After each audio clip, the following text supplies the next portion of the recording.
Tenemos el honor de presentar nuestra tercera conferencia magistral en modalidad de videoconferencia desde España, a cargo del doctor Gustavo de Sal, quien es psicoanalista y escritor, formado en Buenos Aires y en París, es miembro de la Asociación Mundial de Psicoanálisis y miembro de la Escuela Lacaniana de Psicoanálisis del campo freudiano. Es profesor invitado en diversas universidades de España y desde 1982 reside en Madrid, desde donde practica la clínica y dicta seminarios y conferencias en la sección clínica de Madrid y otros centros. Sus publicaciones más destacadas y más recientes son El retorno del péndulo, junto a Zygmunt Bauman. También es autor de Demasiado rojo, Clandestinidad y Ciencias inhumanas. Le damos la bienvenida y le damos la palabra. Muchas gracias.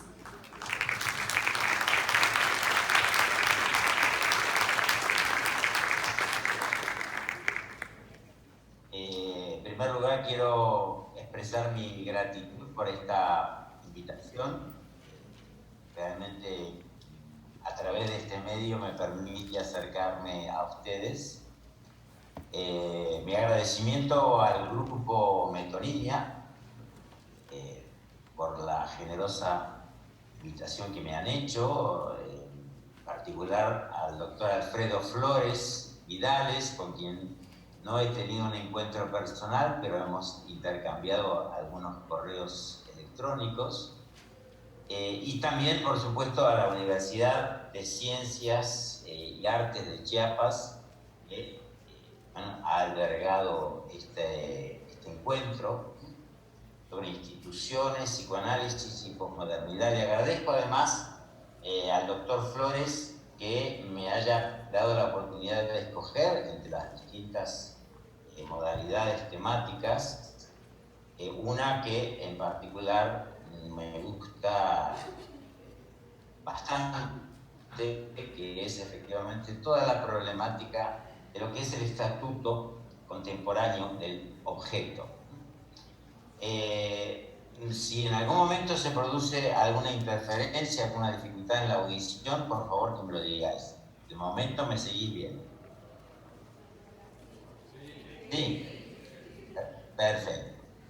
Bueno, pensando cómo comenzar esta charla, vino a mí en la lectura de New York Times a propósito de este tema tan remanido, pero que bueno, no deja de ser evidentemente un síntoma de la época, la cuestión del consumo.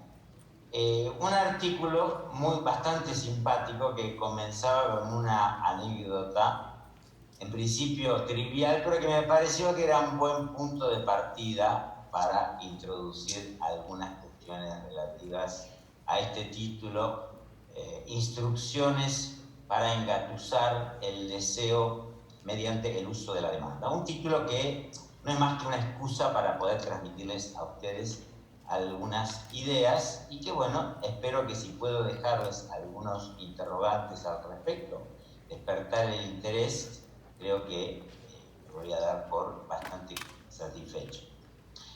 La anécdota del artículo decía lo siguiente, que Ryan Casata, que es un músico, no debe ser muy conocido, al menos fuera de su país, norteamericano, que tiene 23 años, ¿no? Es importante también pensar en la edad, padece, como muchísimas personas, de algo que lo califica como un miembro excelente, podríamos decir, de la sociedad de consumo.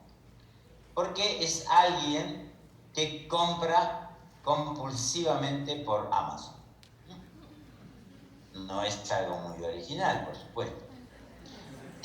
Pero, bueno, tiene algunas particularidades lo que a él le sucede. Él mismo reconoce que lo hace de una forma tal que le llegan paquetes y no logra recordar en qué momento los compró. Incluso admite que hay ocasiones en que compra estando prácticamente dormido. Ahora, explica a la periodista que verdaderamente a tomar una conciencia de su adicción el día en que, al abrir un paquete, descubrió que había comprado un flotador de piscina. Creo que ustedes le dicen alberca, ¿no? A la piscina. Entonces, descubrió que había encargado un flotador de piscina que sirve para apoyar encima una pizza. En ese momento comprendió dos cosas. Primero, que verdaderamente había llegado al colmo del ridículo, por un objeto doblemente inservible, porque para colmo, Ryan Casata, este muchacho, ni siquiera tiene piscina.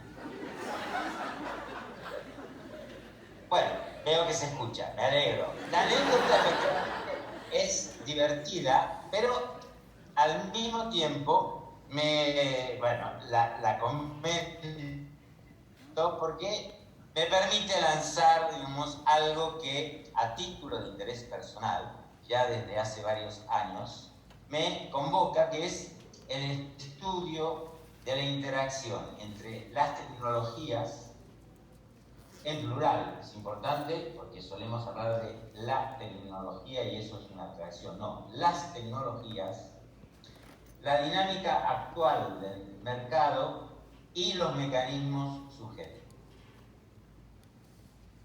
El punto sencillo, con varios factores históricos y políticos, el emplazamiento del discurso capitalista debe su extensión y su hegemonía al hecho de que ha logrado penetrar de un modo singular en los resortes inconscientes del ser hablante. Es decir, que sin la del inconsciente, la, digamos, mercantilización globalizada de la vida en general no sería posible. Ustedes dirán que, por supuesto, todo discurso requiere del consentimiento del sujeto. Evidentemente. Prueba de ello, por ejemplo, es la psicosis, en la que el discurso del amo, el discurso del inconsciente, no se puede establecer debido a la forclusión. Pero la forclusión del nombre del Padre no es un accidente pasivo en la constitución del sujeto. Lacan concibe la forclusión como un rechazo activo, una posición que el sujeto toma del discurso del otro. Recuerden esa famosa expresión, la insondable decisión del ser. Por el contrario, y siguiendo la lógica que Freud entregó, nos planteó en ese texto tan breve pero al mismo tiempo tan complejo que se llama La negación, Lacan enfatiza, toma de allí el hecho de que la constitución del sujeto del inconsciente requiere de una admisión originaria de esa afirmación primaria, de ese significante amo al que el ser debe consentir para habitar en el lenguaje. Entonces, decía que todo discurso requiere del consentimiento subjetivo para que se vuelva operativo. Es decir, que eso no es un fenómeno nuevo. La novedad radica en que el discurso capitalista ha sabido explotar en su beneficio una buena parte de los mecanismos de la subjetividad. Marx comprendió muy bien que la mercancía debe su valor no solo a la necesidad que puede satisfacer, sino que está envuelta, podríamos decir, que la convierte en un fetiche. Tal vez Marx no estaba en condiciones en ese momento de sacar todas las conclusiones de una observación tan interesante. Pero esta nota es verdaderamente una nota verdaderamente clínica. Es decir, es el descubrimiento de que no solo de pan vive el hombre, y que tal vez el ser humano rige su conducta por algo que va mucho más allá del reino de las necesidades, ¿no? Recuerden el adagio de los argonautas, ¿no?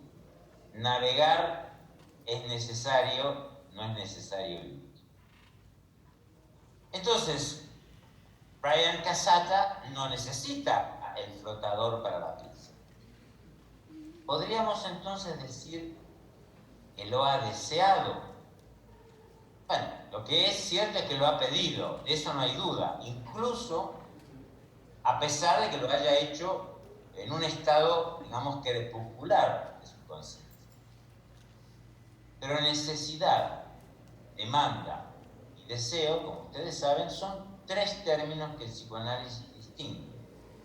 Y es una distinción imprescindible para orientarnos en la dirección de una cura analítica y también para orientarnos en las coordenadas de lo que sucede en la época.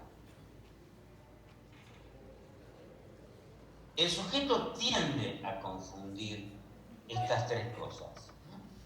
Por ejemplo, es el caso muy característico de la madre de la anoréxica, que confunde demanda con necesidad.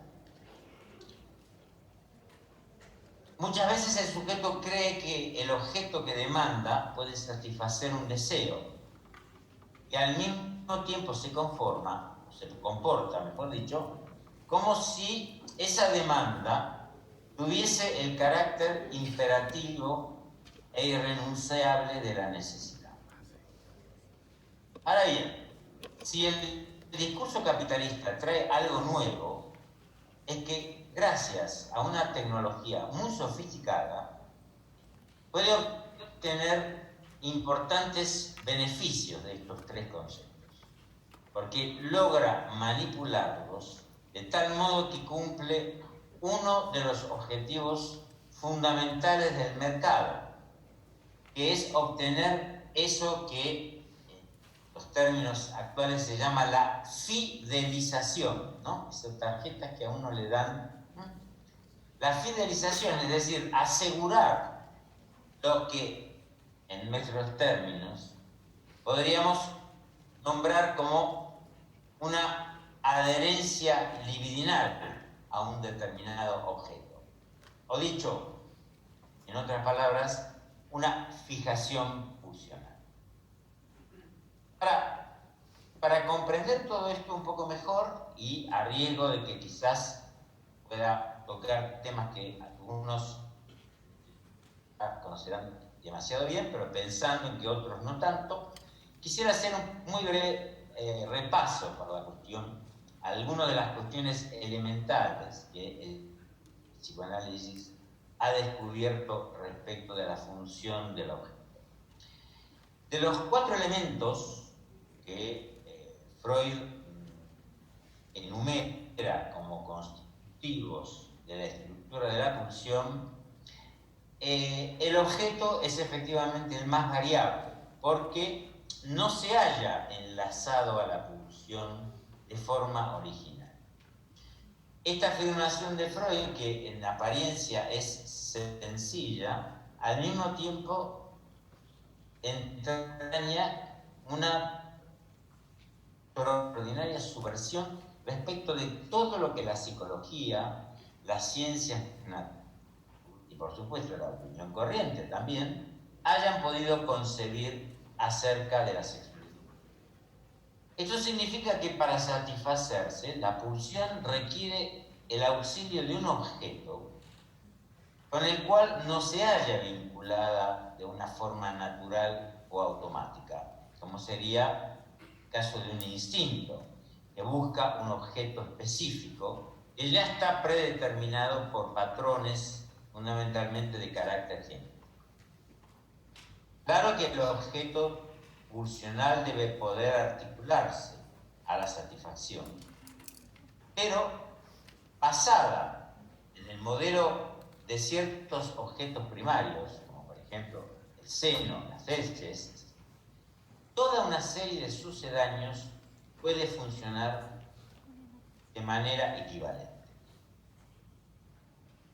Lo que la experiencia clínica ha demostrado, tomando especialmente como referencia los síntomas neuróticos y las conductas sexuales llamadas perversas, es que una vez hallado un determinado objeto apto para la satisfacción, puede producirse entonces una fijación, es decir, una exigencia de la pulsión hacia un objeto particular, que deberá reunir, cumplir, una serie de condiciones que pueden ser conscientes para el sujeto, como es el caso del perverso, o fundamentalmente inconscientes, como suele ocurrir con los neuronas. La relación de objeto, como saben, es un capítulo de gran complejidad, porque el término objeto no tiene en psicoanálisis un significado unívoco. Y al menos se puede dividir en distintas categorías: el objeto parcial, el objeto del yo, el objeto de amor. Por ejemplo, en el segundo de los 3 ensayos, Freud establece una serie de características de la sexualidad infantil, entre las que destaca su carácter autoerótico. Es decir, que en sus orígenes la pulsión no requiere de un objeto exterior, porque puede encontrar satisfacción en una parte de su propio cuerpo. Las zonas erógenas en particular, pero incluso cualquier región de la superficie corporal, puede ser tomada como objeto de satisfacción. No obstante, el funcionamiento autoerótico de la pulsión no debe inclinarnos a pensar que el niño, incluso desde el primer momento, no establezca una relación con las figuras primordiales encargadas de su cuidado.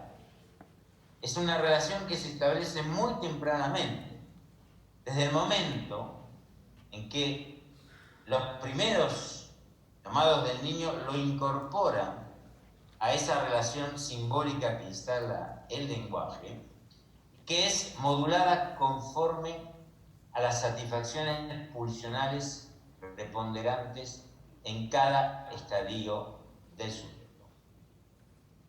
O sea, en definitiva, el hecho de que el niño manifieste un comportamiento autoerótico en el plano de la pulsión no significa que sea indiferente en el plano de la relación con los semejantes a los que se encuentra unido por lazos simbólicos e imaginarios. Es decir, la relación de objeto exige ser estudiada en 2 niveles distintos, que poseen articulaciones entre sí, pero que no debemos confundir. Tenemos por una parte una relación con el objeto denominado parcial por Freud, pero de esos objetos parciales él destacó fundamentalmente el seno y el excremento, y en torno a los cuales se genera una dinámica cuyas consecuencias ulteriormente habremos de reconocer, por ejemplo, en ciertos rasgos de carácter, en los síntomas, también en las peculiaridades de la vida sexual. A su vez, y basándose en la experiencia extraída en el terreno de la psicosis, Lacan se permitió añadir 2 objetos parciales, o desarrollarlos más que Freud, la mirada y la voz, que elevan así el número de objetos a 4, que constituyen los referentes de las tendencias pulsionales. Ahora bien, por otro lado, existen también lo que llamamos los objetos narcisísticos, es decir, las imagos de las figuras amadas primordiales, amadas y odiadas, entre las cuales se encuentra la imagen del propio yo. Estos objetos de amor, aunque también de odio y de rivalidad, poseen una importancia fundamental en la vida erótica, porque configuran una serie que, a pesar de que se inicia en la temprana infancia, no terminará de culminar hasta el momento de lo que llamamos la erección sexual realizada a partir de la pubertad.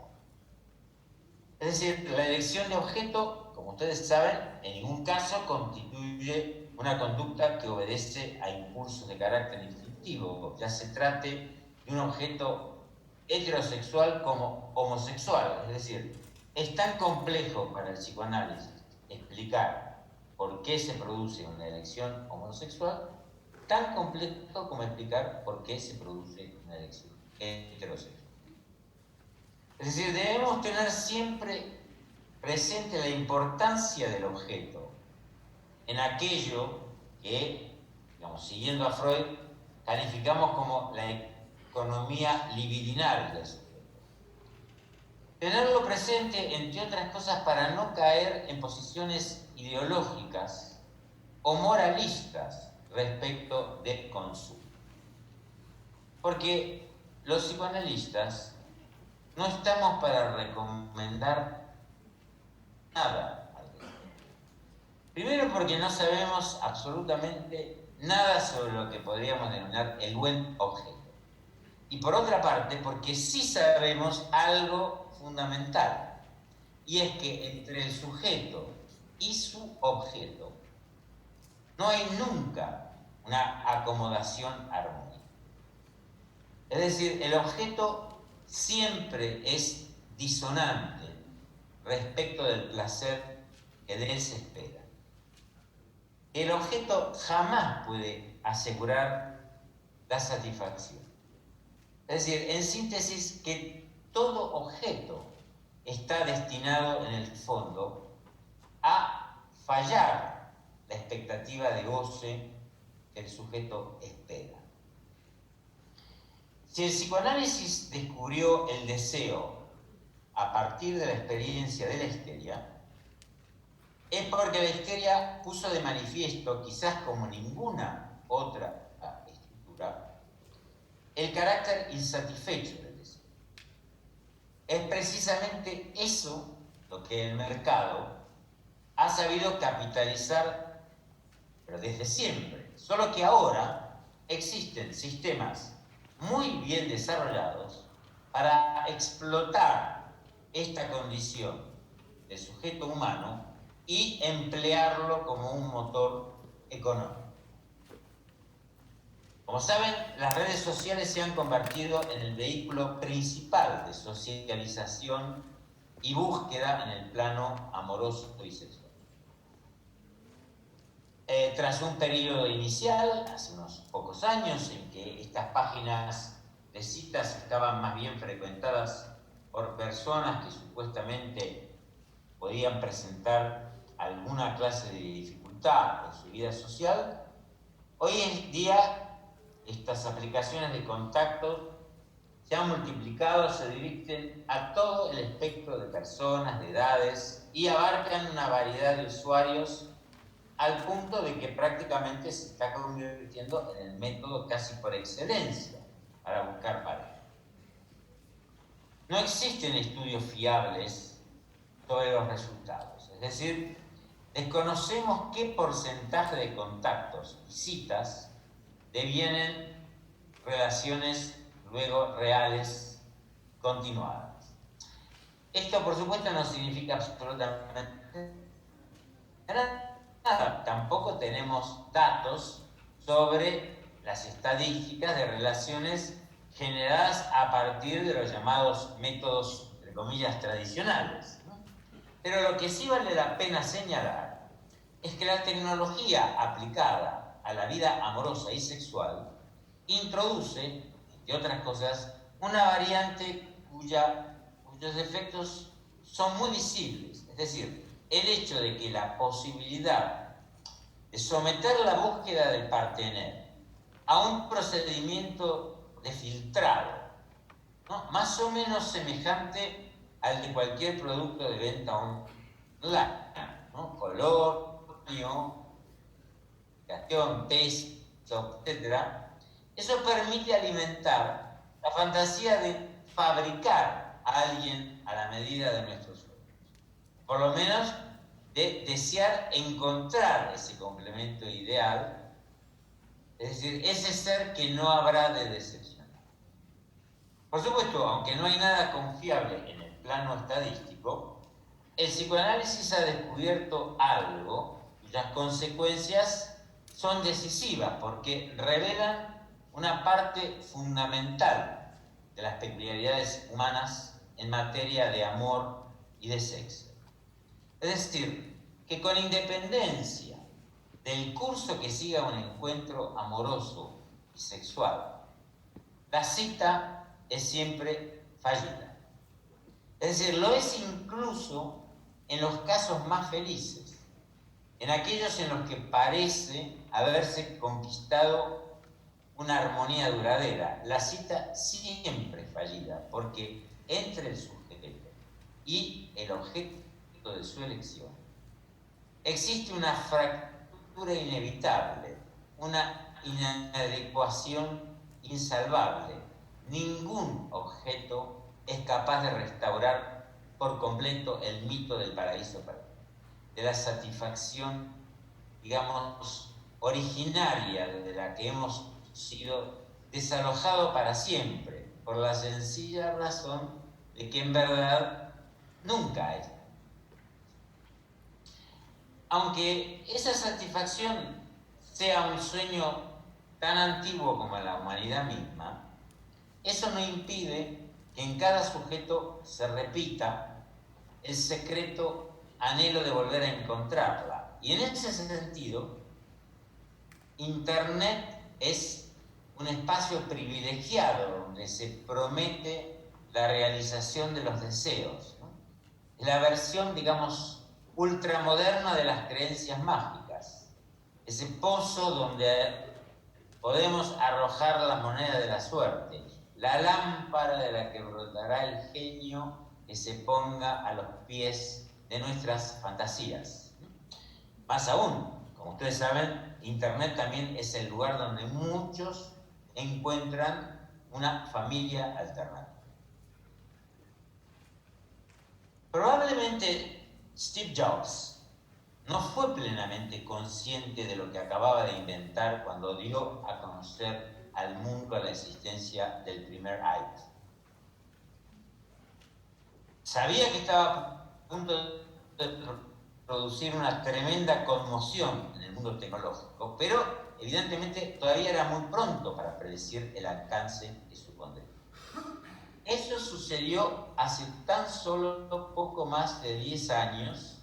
Sin embargo, en la actualidad tenemos la impresión de que los teléfonos inteligentes han existido siempre, porque nos resulta extraño imaginar que alguna vez no hayan estado con nosotros. Hay un crítico y filósofo de la tecnología americano, Andrew Sullivan, que dice que el teléfono inteligente no es un objeto más que se ha añadido a la interminable lista de invenciones técnicas. Posee una característica específica que lo vuelve incomparable a cualquiera de los anteriores, que es su presencia absoluta y el modo en que interviene prácticamente en todos los aspectos de nuestra vida. En realidad, lo que llamamos el teléfono inteligente tiene poco de teléfono, porque la función teléfono probablemente sea la menos empleada en términos de medios, de tiempo medible. Es un ordenador en miniatura con una potencia tal que ha superado ya a los portátiles y al de las tabletas. Pero fundamentalmente el hecho de que su tamaño y su peso lo convierten en uno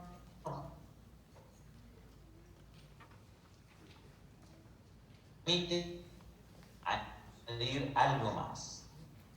No solo la facilidad de poder disponer de un aparato capaz de realizar innumerables funciones que, como decía, abarcan prácticamente casi todos los ámbitos de nuestra vida cotidiana, sino que ese pequeño volumen lo dota de una propiedad mágica, la de encarnar en forma material, como nunca antes, las características del objeto pequeño a, con el cual Lacan teorizó el concepto freudiano de objeto parcial. Debido a esa asombrosa, digamos, metonimia que el smartphone tiene con nuestra propia imagen corporal, es quizás la más extraordinaria y lograda concreción material de esas sustancias episódicas del objeto A, en especial la mirada y la voz. Es decir, que el incomparable papel que este aparatito ha conquistado no se puede explicar solamente por los servicios que nos prestan, que son indiscutibles, ¿no? Es decir, ningún objeto fabricado, había logrado hasta ahora poder constituirse en un condensador tan absoluto de la libido.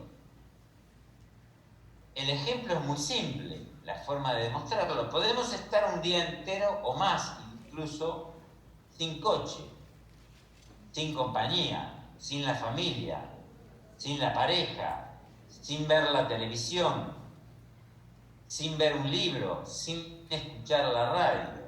Pero muy pocas personas, en cambio, pueden soportar un día entero sin su teléfono móvil.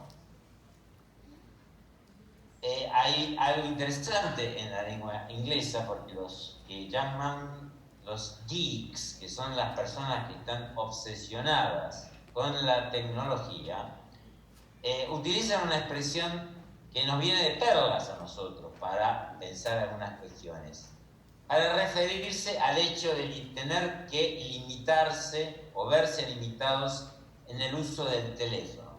La expresión es to wean off, que significa destetarse.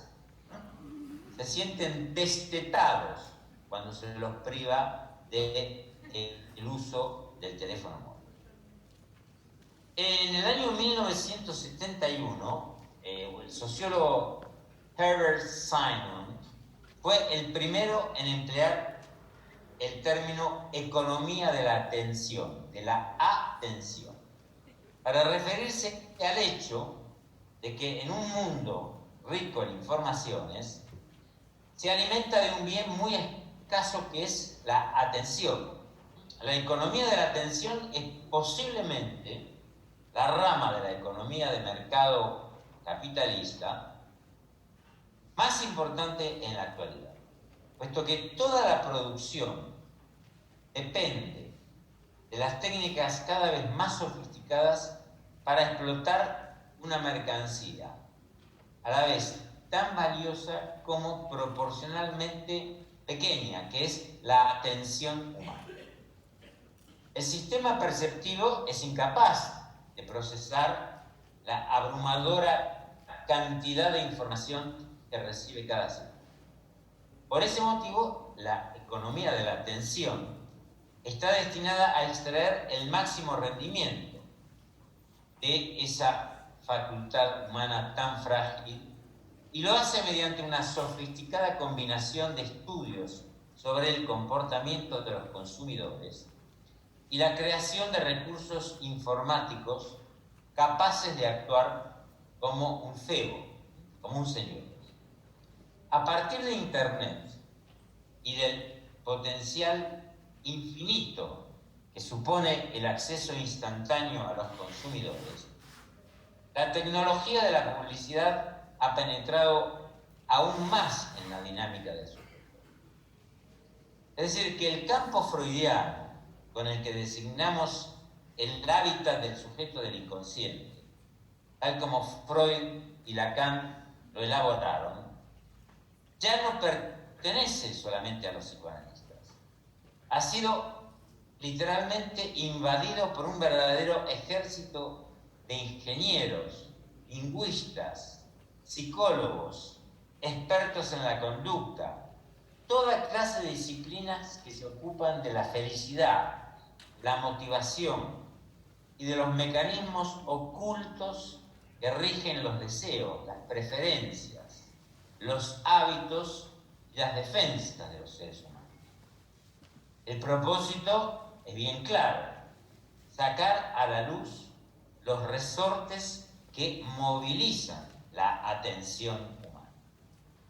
Aunque ellos no lo saben desde el punto de vista teórico, intuyen que los dispositivos de comunicación no solo cumplen una función utilitaria.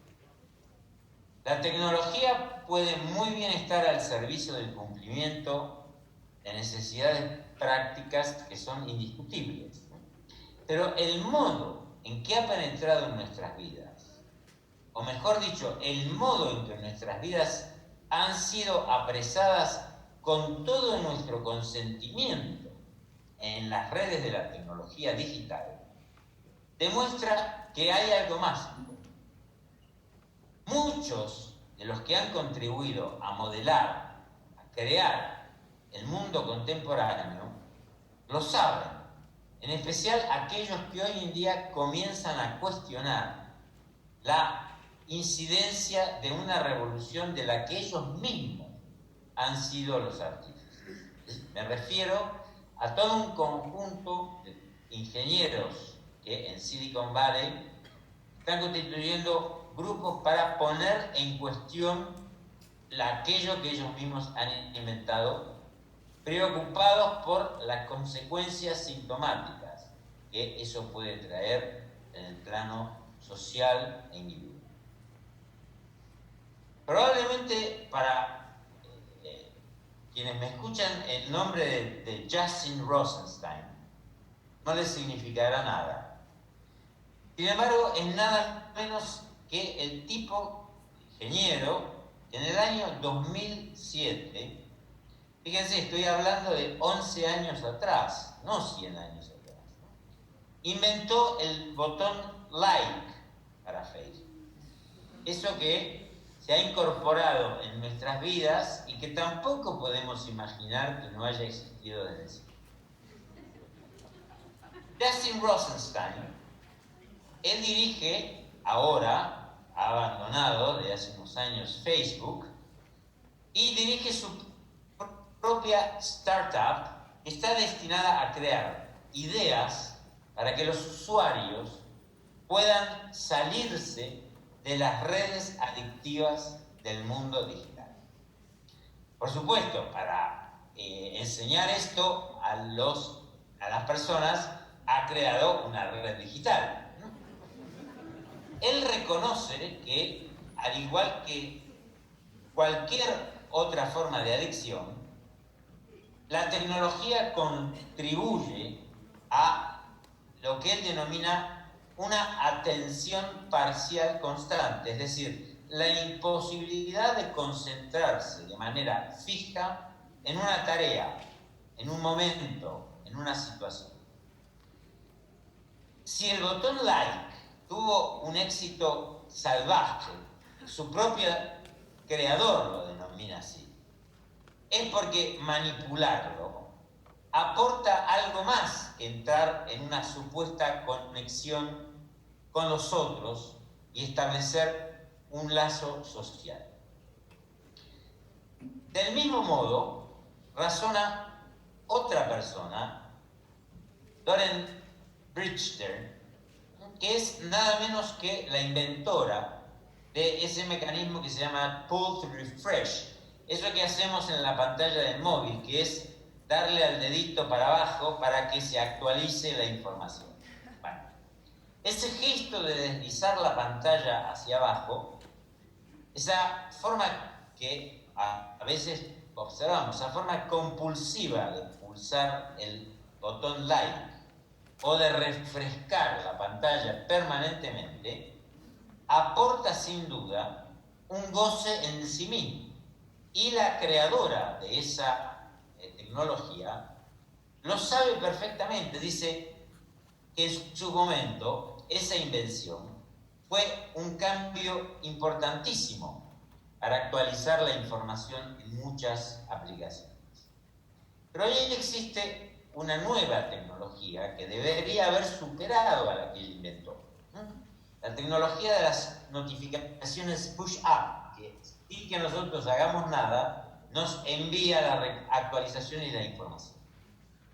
Pero, fíjense qué cosa interesante, un ingeniero que trabajó para Google, que se llama Tristan Harris, dice lo siguiente: cada vez que deslizas hacia abajo la pantalla, es como una máquina tragamonedas. No sabes lo que va a aparecer. Lo que hace tan compulsivo ese movimiento, la pantalla.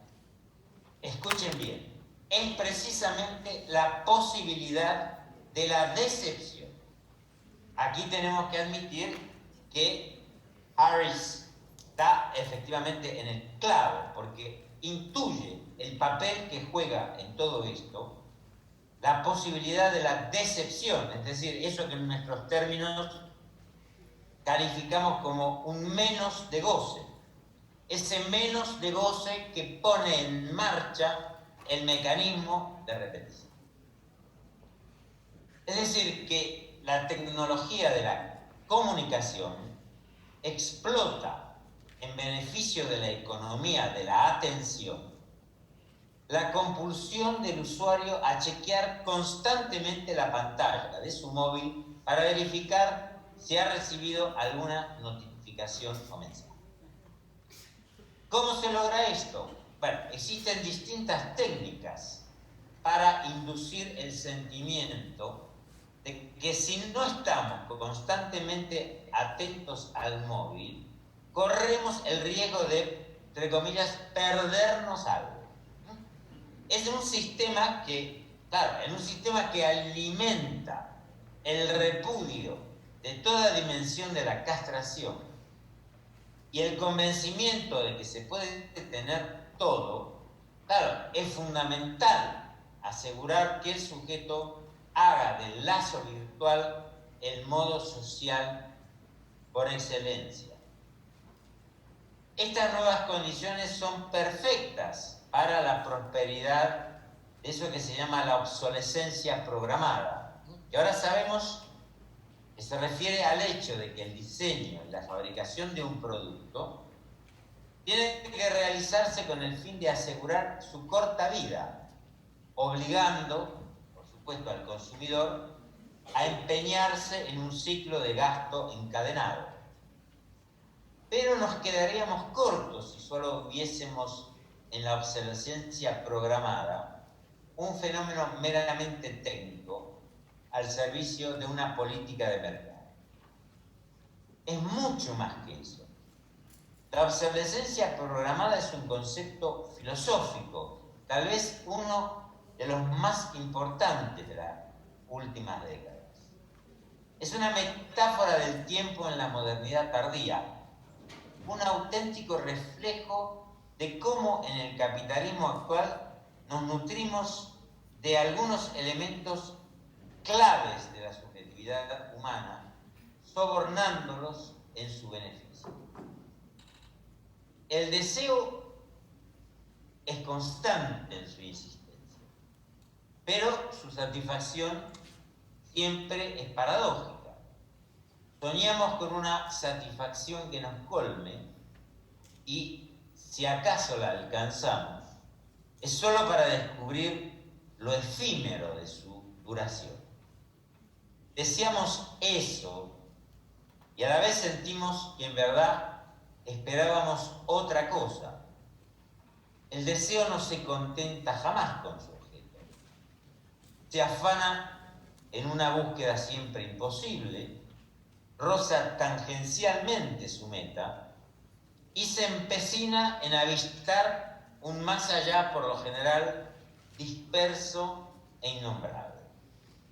De allí que el objeto de consumo actual, programado no solo para caducar en su materialidad física, sino fundamentalmente en su valor imaginario de fetiche, es el señuelo ideal para ofrecerle al deseo, puesto que posee la propiedad mágica indispensable, es decir, esa mezcla de placer y decepción que garantiza la fidelidad del sujeto al espejismo del consumo. Ustedes todos hemos experimentado ese dulce dolor que nos causa en el alma comprar el nuevo smartphone y enterarnos ese mismo día que la marca acaba de anunciar la siguiente salida del modelo para los próximos meses. Creíamos haber tocado el cielo con las manos, pero el encanto fue fugaz. No obstante, debemos estar agradecidos de que nuestra vida encuentre así una renovación de su sentido y que el deseo reinicie su eterno movimiento hacia la nada. La obsolescencia programada es un estilo de vida correspondiente con la forma en la que hoy se hacen y se deshacen los lazos sociales. La pareja, a excepción por ahora, de aquella constituida entre la madre y su hijo, también está condicionada por la lógica de la obsolescencia programada. Los famosos ya están advertidos de eso, los famosos, los ricos, y someten sus uniones a cláusulas contractuales cada vez más afinadas, puesto que la predicción, mejor dicho, sobre la durabilidad del amor está a punto de ser tan fiable como la duración de un lavavajillas. Poco a poco extiende su finalidad primaria hasta convertirse en el nuevo esa advertencia que leemos en los productos, ¿no? No sé cómo lo dicen en castellano en México, consumir antes de, etcétera, caduca en. Eso es quizás la fórmula que mejor define nuestra realidad contemporánea. Todo debe ser sacrificado en el sagrado altar de la caducidad y no hay mejor objeto de consumo, ya sean personas o cosas, que aquel que se consume en el fuego de la fugacidad. Pero se añade un problema más, sobre el que debemos extendernos un poco, porque hay algo que es específico al ser hablado. A diferencia del resto de los seres vivientes, los derechos que el ser humano, los desechos que el ser humano produce, se acumulan, no se reintegran en el ciclo natural. Los detritus del ser hablante han sido una de las fuentes fundamentales para la reconstrucción de los tiempos prehistóricos, precisamente porque son prácticamente indestructibles. Ahora, como sabemos, los desechos han aumentado de manera hiperbólica.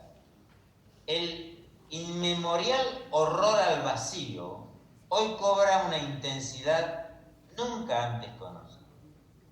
Aunque la economía de mercado, por supuesto, es capaz, y lo está logrando, de convertir al ecologismo y al cuidado del planeta en otra industria fabulosa, lo cierto es que resulta imposible conciliar los intereses de una economía de consumo con el cuidado, entre comillas, racional del planeta. Tengamos en cuenta que el objeto no solo es el modo en que tramitamos nuestra falta en ser, sino que es un soporte esencial para la elaboración del uso. La famosa y fabulosa industria de las compras por internet, que permite consumir las 24 horas del día en cualquier parte que nos encontremos, claro, siempre y cuando tengamos el respaldo de una tarjeta de crédito, por supuesto, se apoya básicamente en el goce que produce comprar.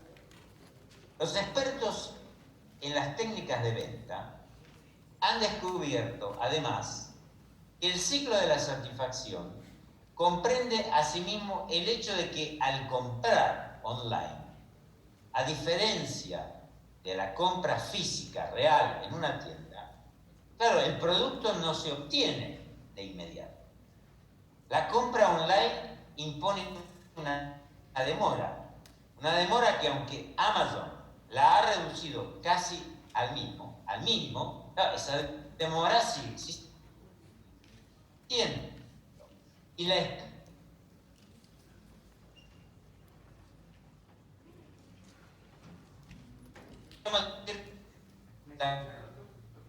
es algo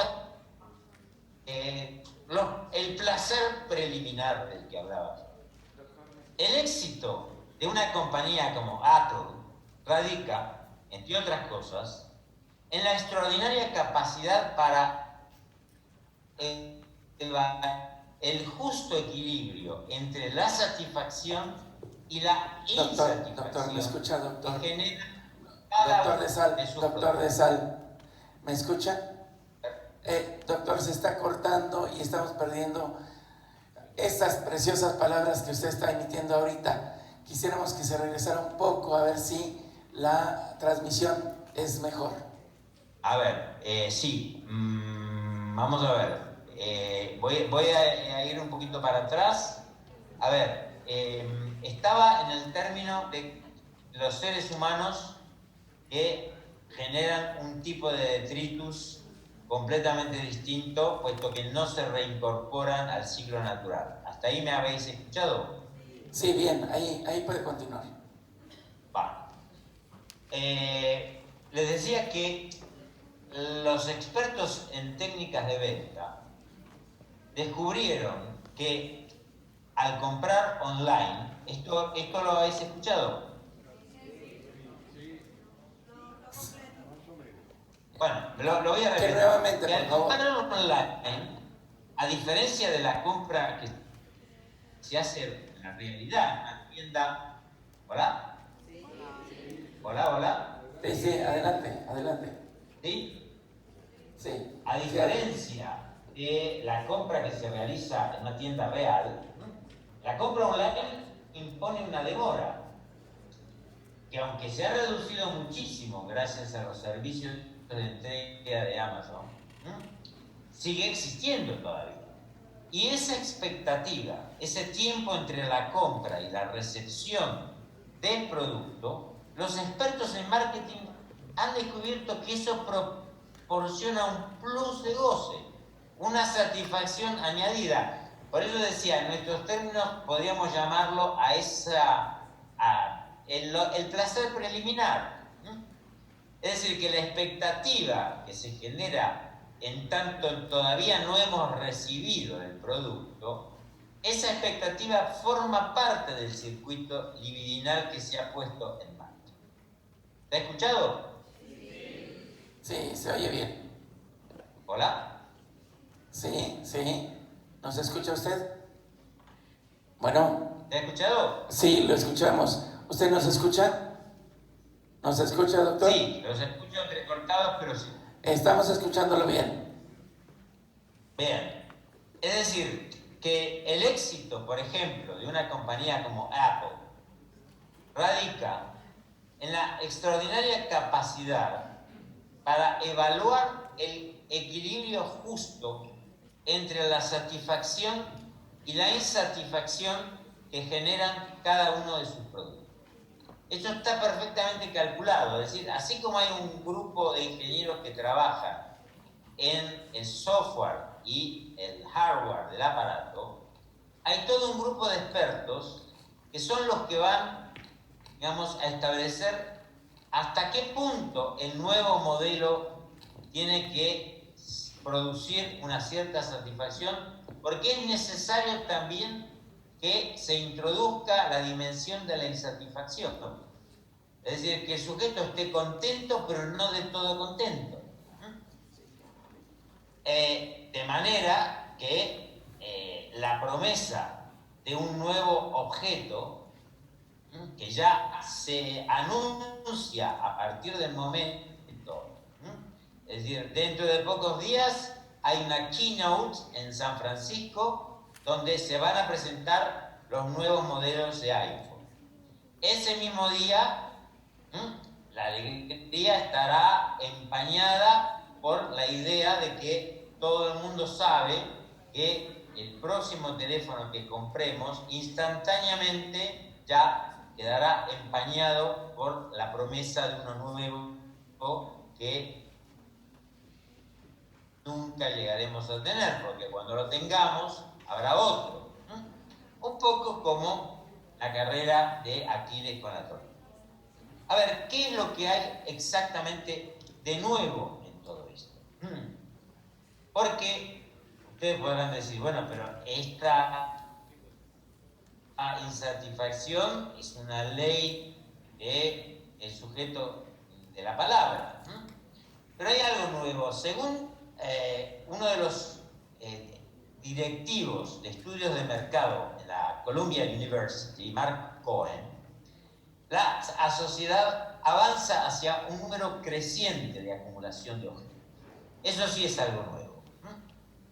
Es decir, nos hemos convertido, según este profesor, en un mundo de acaparadores.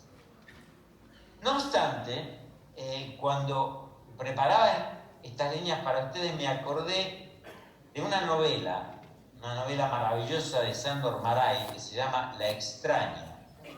Novela que recomiendo, como toda la obra de Sándor Márai. Yo creo que los psicoanalistas debería ser parte del programa de la formación de un psicoanalista, la obra de Sándor Márai, como la de muchos otros, por supuesto. Una novela que se publicó en 1934. Hay un momento, el momento cúlmine de la novela, no voy a contarle el argumento, por supuesto, no se asusten. El protagonista se despoja de todos los objetos que llevaba en los bolsillos de su pantalón, de su chaleco y de su chaqueta. Y los coloca frente a sí y cuenta el número de objetos que se ha sacado de su ropa. 52 objetos en total.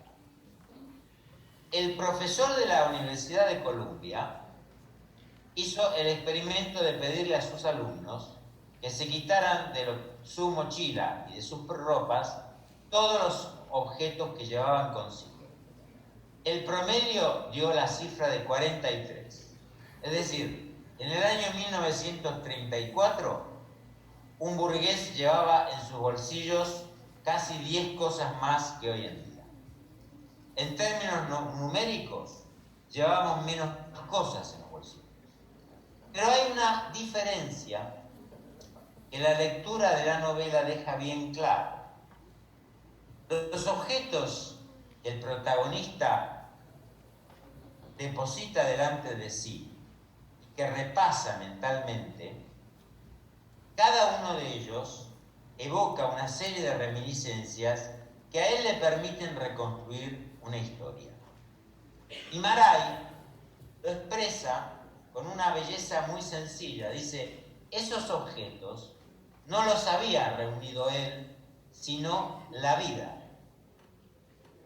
Precisamente, fin de cita, por eso esos objetos conforman la arqueología de un sujeto. Los objetos actuales, al menos en su mayoría, no solo son constantemente sustituibles y sustituidos, sino que prácticamente no permiten reconstruir la historia de nadie.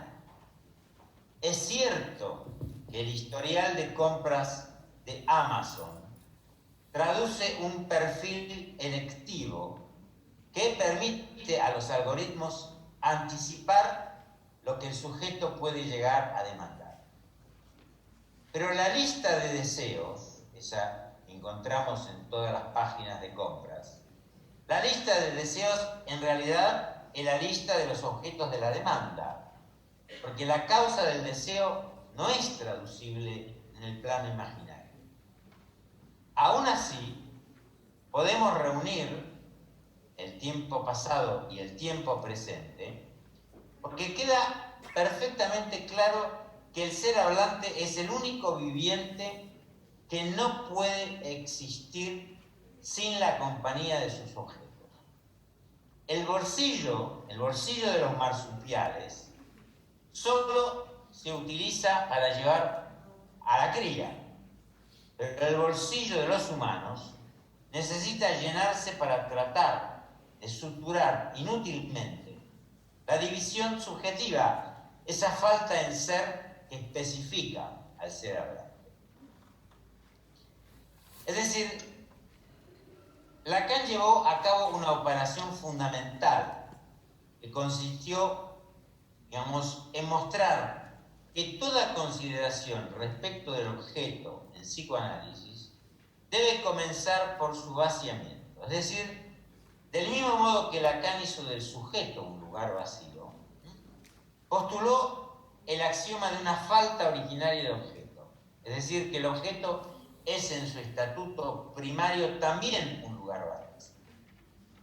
En ese lugar vacío, la historia, la contingencia y también lo insondable del ser habrán de depositar la serie de los objetos, las encarnaciones imaginarias de la estructura lógica del objeto A. Es decir, el objeto parcial, uno de los cuales será capturado y fijado en la lógica del fantasma.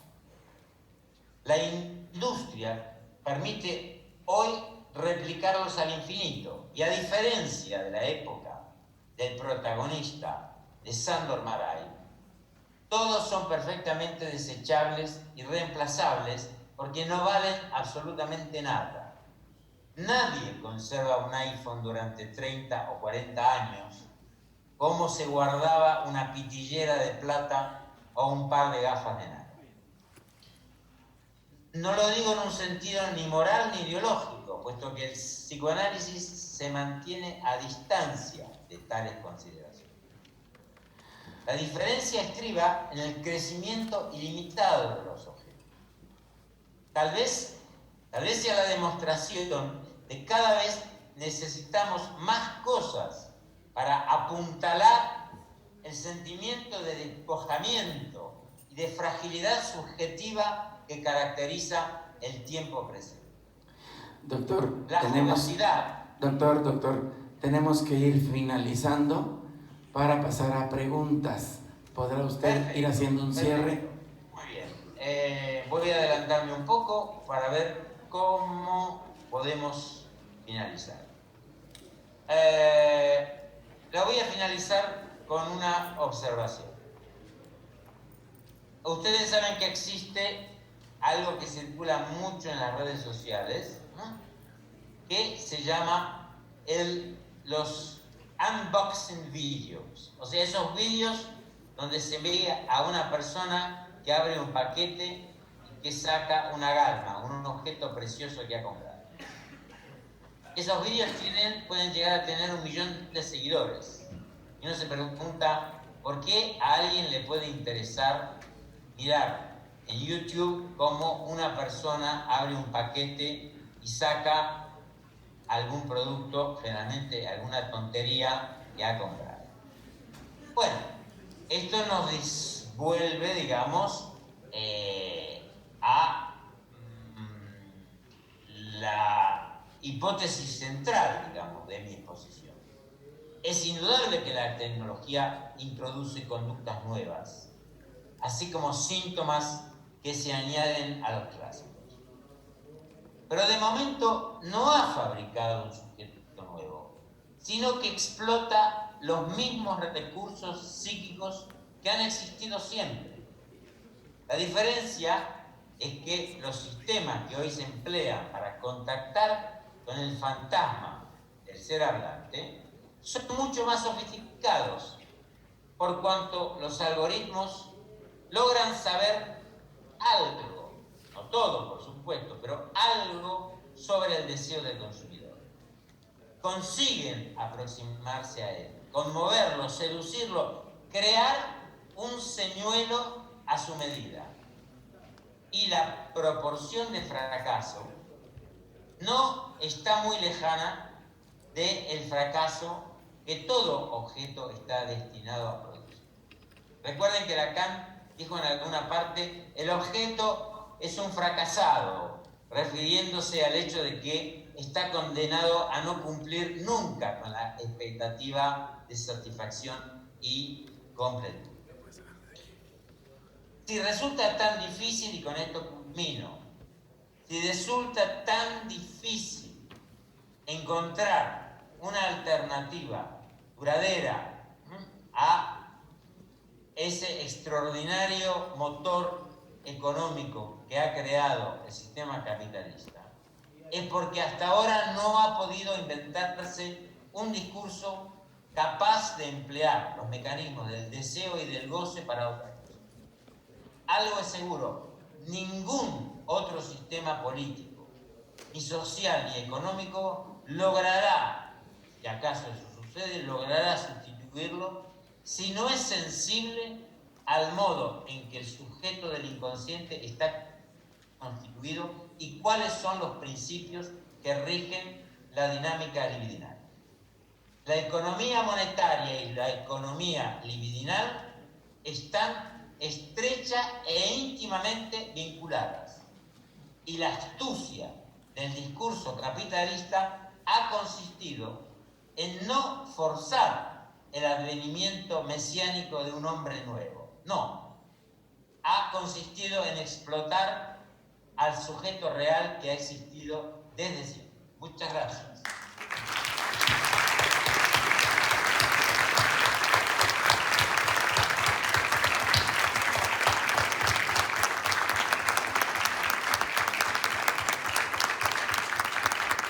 Le damos las gracias al doctor Tetzal y abrimos al público comentarios y preguntas. Ya tenemos una, ¿sí?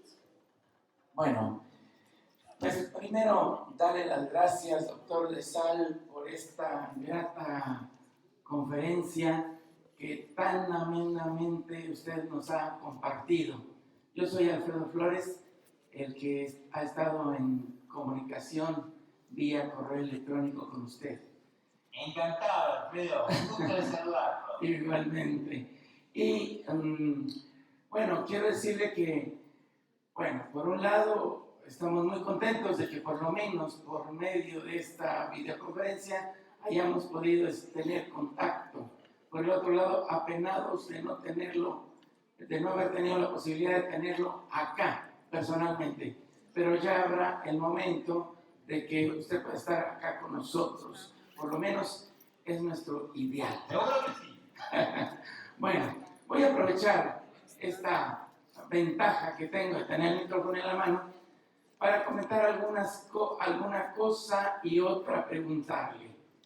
La primera es que cuando usted discute con Bauman y le plantea a Bauman que no todo es líquido, y usted dice, es que todavía hay basamentos sólidos que ahí están. Yo me siento muy contento pensando en que sí, estamos agarrados todavía a ciertos elementos sólidos, ideales, de relaciones, de vínculos con el otro con minúscula. Y posteriormente, bueno, vamos viendo cómo en la hipermodernidad encontramos esto que usted también llamó en algún momento la era del estadio del screen, ¿no? Y esto en relación con todo lo que es lo imaginario. Voy a comentar una anécdota. Estaba comiendo muy opíparamente, tomando un vino con mi abogado, platicábamos y él dice, bueno, tengo que dejarlos porque voy a ir con mi Google. ¿Cómo? Digo, deja esto para ir a la pantalla, deja esto tan ameno, tan agradable, tan sublime. Y le preguntamos, ¿cómo con Google? Claro, porque en ella todo lo encuentro. Y entonces, qué maravilla. Sí, es con ella, con alguien de carne. Y es lo que yo pregunto, doctor, porque quizá porque yo soy de generación anterior, pero yo creo que la carne en el lazo social es como importante, significativa, necesaria. Y lo que pasa en este asunto de la hipertextualidad, de lo que es todo el vínculo con lo imaginario de este estadio del screen, yo pensaría que ahí, evidentemente, como dice la canción, ahí le falta carne. Y entonces, a mí me parece que ahí hay una caída del lazo social que a mí me parece que es lo que nos sostiene como humanos si le quitamos la carne. ¿Qué piensa usted, doctor?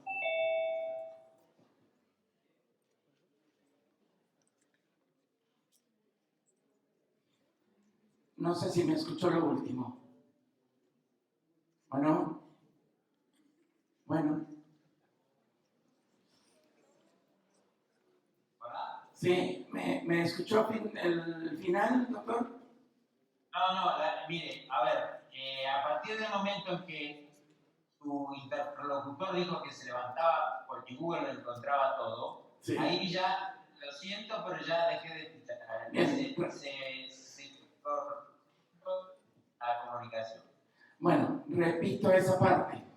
Y entonces él dice, porque Google lo encuentro todo.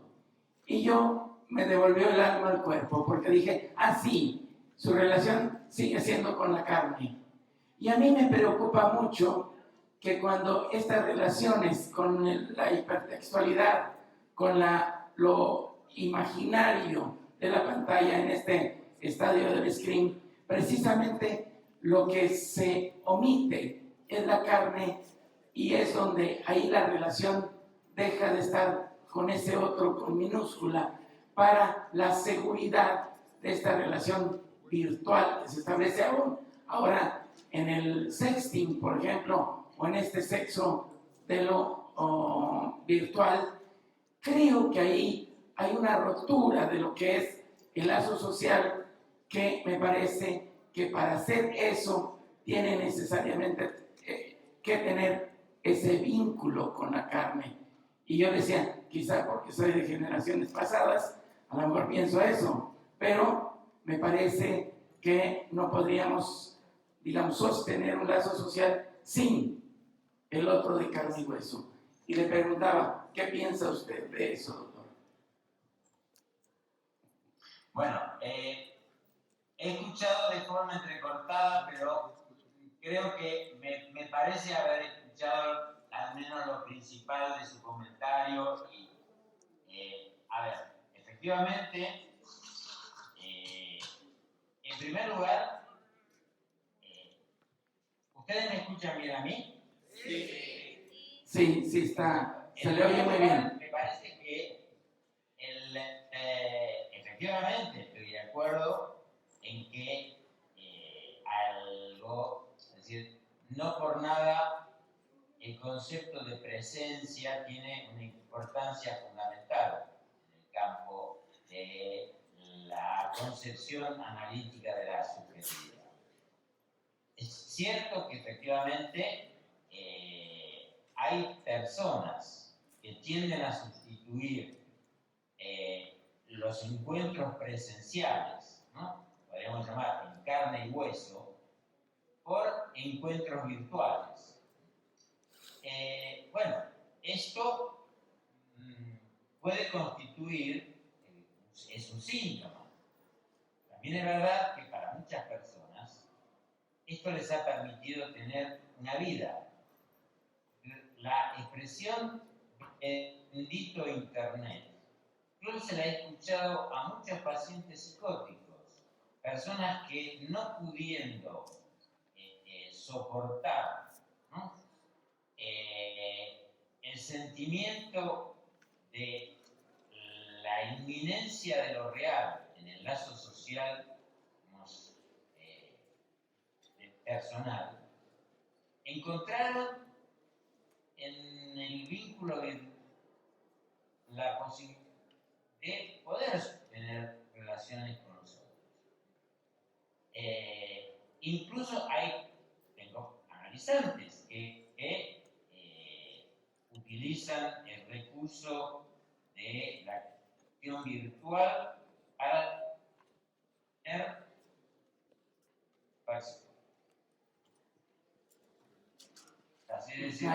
ahí se cortó, doctor. en vivo y en directo. Ahí se cortó. Se cortó. ¿No lo puede repetir, por favor? Sí, les decía que tengo algunos analizantes que confiesan que la satisfacción que ellos pueden encontrar en el plano sexual utilizando los recursos de Internet, no me refiero solamente al consumo de pornografía, me refiero también al hecho de lo que se llama el sexo virtual, es decir, el digamos, sexo a través de la pantalla con un partener real que está del otro lado de la pantalla. Esa es una modalidad muy utilizada que, bueno, a algunas personas les permite mantener a distancia de un encuentro real que podría verdaderamente resultarles imposibles de sostener o desintegralizarlo, que en cambio, a través de estos recursos, bueno, pues pueden encontrar modos de relación con el otro. Yo creo que la tecnología sirve a algunos, beneficia a muchas personas, sintomatiza a otros, pero que en realidad eso ha ocurrido a lo largo de la historia con todos los objetos con los que el ser humano ha estado en contacto. Por supuesto que Internet multiplica y también introduce cuestiones, por ejemplo, muchísimas personas, la sola idea de, por ejemplo, bueno, sí, nuevamente se nos cortó. Se cortó lo último. No me escuchan. La gente decía, ¿ahora? ¿Ahora? Sí, ya lo escuchamos. Ya. No, ahora no escuchamos. Ya, me parece que ya está entrando el audio. ¿Nos puede hablar? No. ¿Ahora? Sí, ya, ahora. No se escucha. Sí, ya se está escuchando. Hola. Sí, ahí se está escuchando ya. Bueno, decía que para algunas personas perder el iPhone es más grave que perder a la esposa. Doctor, ¿nos escucha? ¿Nos escucha? Bueno, no escuchamos nada. Si usted nos escucha. Hola. Ah, ya lo. Sí, se escucha, pero no lo veo. Está bien, nosotros tampoco, pero nos importa la palabra ahora. Así que. Bien, muy bien, perfecto. Muy bien. Sí, decía que, a ver, el ejemplo que usted contaba pone de manifiesto que por primera vez, seguramente en la historia de la humanidad, un objeto fabricado consigue convertirse en un fetiche de características inéditas. Es decir, que si alguien puede llegar a entrar en un ataque de pánico cuando pierde un teléfono móvil, porque evidentemente la angustia de castración nos muestra que ese objeto, verdaderamente su pérdida es vivida como una mutilación, como una pérdida de una parte del propio cuerpo. Los testimonios que en la clínica escuchamos nos permiten percibir este fantasma, el fantasma de que el teléfono móvil es una parte del propio cuerpo. ¿Se escucha? Sí, se escucha bien.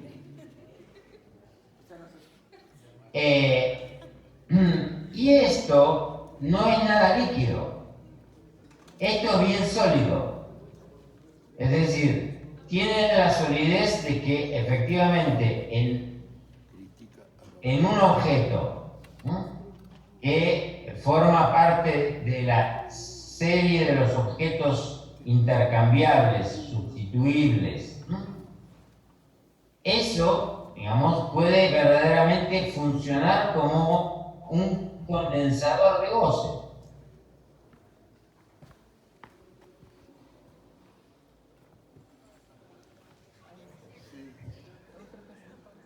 ¿Otra pregunta? Sí. Yo no los escucho a ustedes. Ya, vamos a pasar a otras preguntas. Entonces, doctor, ¿qué le van a hacer? Sí. A ver. Hola. Alfredo. Hola, ¿me escucha así? Aquí le habla doctor de Sal, aquí le habla Alfredo Jerusalinski. Hay tres cuestiones. ¿Me escucha? Hola. Bueno, de Sal, ¿escucha usted? Doctor de Sal, ¿nos escucha? ¿Nos escucha? No. Muy poco. A ver, va a hacer un comentario el doctor Alfredo Jerusalinski, le va a hacer un comentario a usted. Muy bien, lo dejamos con el doctor Jerusalinski, que le va a hacer una pregunta. ¿Cómo no? Hola, ¿me escucha? Y Bien. Me parece extraordinariamente importante su conclusión acerca de la astucia con que el discurso capitalista se vale de la estructura universal del sujeto. Sin embargo, en eso me preocupan tres cuestiones. Una, la inversión del tiempo y el saber que en eso ocurre. En la medida en que el saber no es posterior a la experiencia, sino que por vía del experimento y el análisis de la posición estructural del sujeto, se torna el saber acerca del objeto, se torna anterior al error de la experiencia. Esto tiene consecuencias porque se cancela en una proporción importante la polisemia del significante, ya que él es dirigido a una biunivocidad de sentido en la que el sujeto queda capturado. Por lo tanto, el sujeto no fica confrontado a la exploración de la polisemia significante, sino que fica conducido a una especie de callejón sin salida. Y la tercera cuestión es que la inserción de ese objeto previamente sabido, previamente impuesto en los momentos iniciales de la constitución del sujeto, cuando se trata de un niño extraordinariamente pequeño y un bebé, en los momentos iniciales de la inscripción, ese lugar de objeto no queda vacío, sino que se llena a una velocidad que no tiene un despliegue de los tres tiempos del escuchar, el comprender y el concluir, sino que se concluye antes y se establece un llenado de ese lugar del objeto A anterior a cualquier experiencia de falta. Esto implica un ataque contra la posición del sujeto y al ejercicio de su subjetividad, con lo cual se coloca en peligro no solamente la tradicionalidad a la que podríamos dejar de lado, sino que lo que se coloca en peligro es la existencia del sujeto en lazo social, porque el lazo social se alimenta precisamente de ese intervalo, de esa vacilación y de esa polisemia.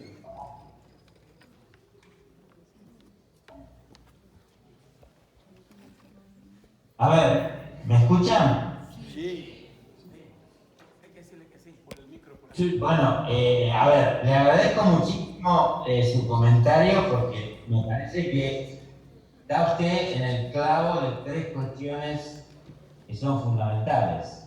Estoy totalmente de acuerdo con lo que ha dicho. Empezaré por lo último.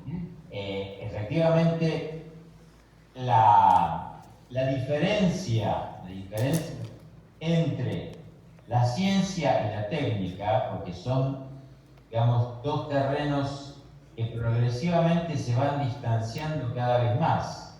Incluso quizás podríamos decir que la ciencia se ve cada vez más abducida por la técnica, es el hecho de que efectivamente la tecnología propicia un momento de concluir que prescinde del tiempo para comprender. Me parece que usted ha tomado los 3 tiempos y es efectivamente así. De allí que efectivamente al saltarse el tiempo de comprender, el acting out es una de las modalidades por excelencia del lazo social hoy en día. Me parece también muy interesante lo que ha dicho respecto al hecho de que el objeto es no un sujeto supuesto saber, sino un sujeto que sabe.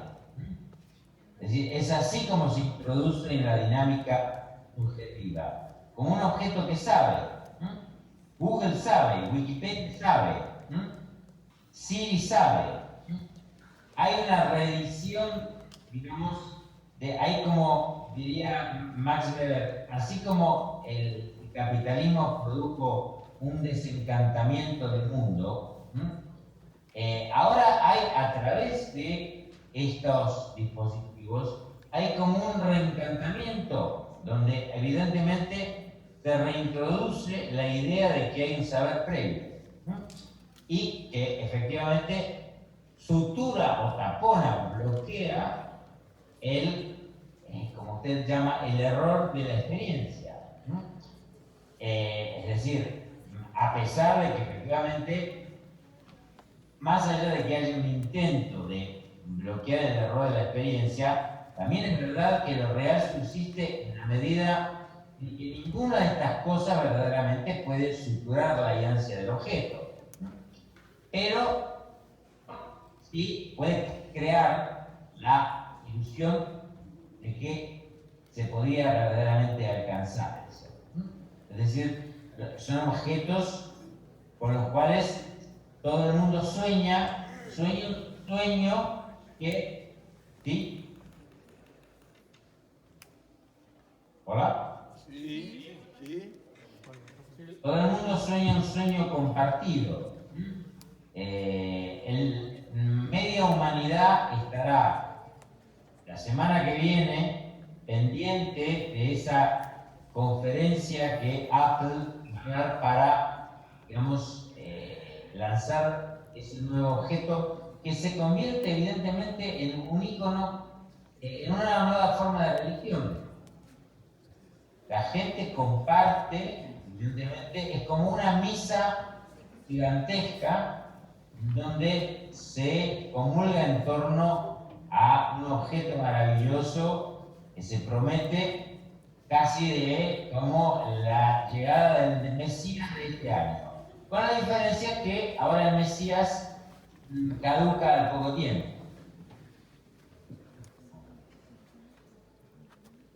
Gracias, doctor, lo escuchamos bien. Y por último, también me parece interesante lo que ha señalado de cómo hay siempre ha habido a lo largo de la historia de la humanidad una tendencia a saturar la ansia del objeto, pero lo que dice es cierto, que hoy en día hay verdaderamente, digamos, una disponibilidad. Todo está creado para que el niño desde el momento que pone un pie en esa tierra, ya quede literalmente enchufado a un complemento bajo la forma de alguno de estos objetos que, desde el cual él es visto y visitado desde todas partes, ¿no? Por ejemplo, la presencia intuida por el niño de que es visto por una cámara de vídeo. Los padres que cada vez más utilizan cámaras de vídeo para monitorizar al bebé.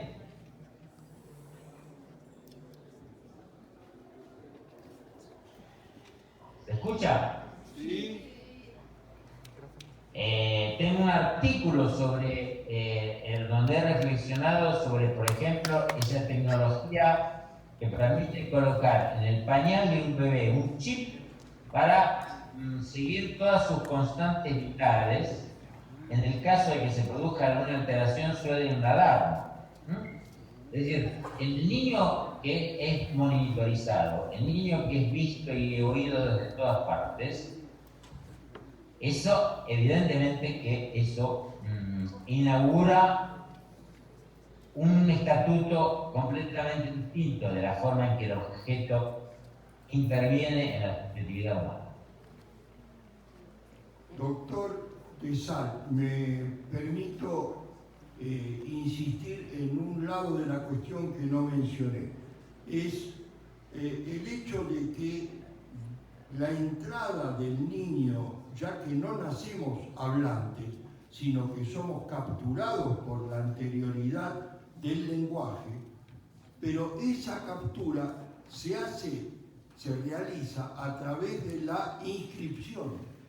Si la inscripción en un niño muy pequeño se hace desde el lado de la repetición de lo idéntico que el enunciado tecnológico impone, porque impone un objeto que es la fuente del saber, el niño constituye su otro primordial mucho más del lado del objeto que del lado del humano hablante.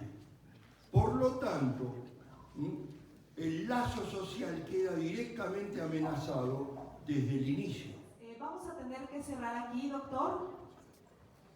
Sentimos el... Sí, lamento muchísimo que no hayamos podido tener la parte más bonita, que es la del intercambio. Les rogaría que ustedes les proporcionen mi correo electrónico, de tal manera que podamos, aunque sea por escrito, alguna clase de intercambio. Le agradecemos mucho su participación a nombre del Círculo de Estudios Psicoanalíticos, del Grupo Metonimia y de la Universidad Autónoma de Ciencias y Artes de Chiapas. Estamos muy agradecidos por esta conferencia magistral tan interesante. Muchas gracias, doctor.